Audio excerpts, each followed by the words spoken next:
Il y a un enjeu économique, il y a beaucoup d'argent en jeu, mais il y a aussi un enjeu, je dirais, de contrat social. On vit dans des sociétés où on a fait le choix de mettre en commun une partie importante de ce qu'on produit tous ensemble chaque année, où on paye tous des impôts importants, des cotisations, de la TVA, de la CSG, de l'impôt sur le revenu.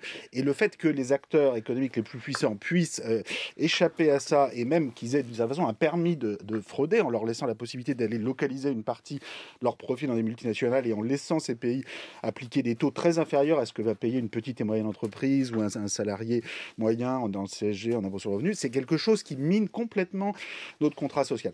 Pour la France, ça rapporterait, de fait d'avoir un taux nominal de 25% sur les multinationales qui localisent leurs profits dans des paradis fiscaux, ça rapporterait 26 milliards d'euros pour la France.